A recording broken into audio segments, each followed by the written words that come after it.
Hello and welcome to your Yale Week. I'm Constance Pefkin and here are this week's top stories.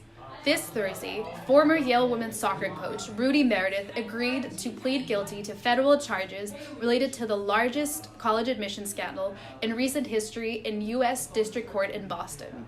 Details of Meredith's plea deal with federal prosecutors emerged this past weekend. Meredith, the women's soccer program's winningest coach, allegedly solicited a bribe for $400,000 to designate an applicant, denoted as Yale Applicant 1 in unsealed court documents, as a women's soccer recruit.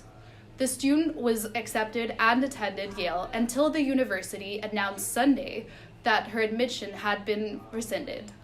Meredith also allegedly demanded a bribe of $450,000 in order to get another applicant into the university. According to court documents, he worked for the FBI as a cooperating witness starting in April 2018.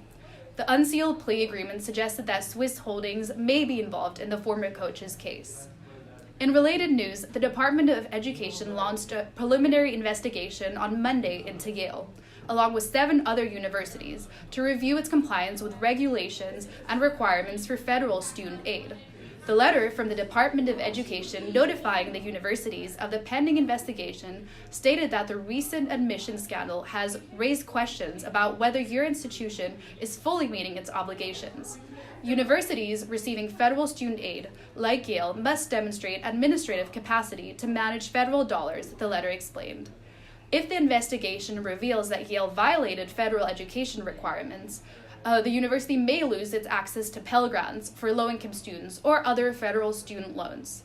For our last story, the Yale College Council is planning to add new resources to the honorary undergraduate library, including a test prep area and free umbrella station, both available for checkout at the Bass Circulation Desk.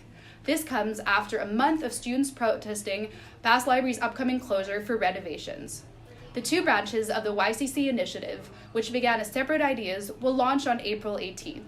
A YCC report on pre-law resources published in January 2018 identified a need for additional resources, including additional test prep materials for all undergraduate students applying to law school. Another YCC member developed the idea for the Umbrella Checkout, a program modeled after a similar program at Cornell University. That's all for this week. Thank you everyone and have a great weekend from YTV.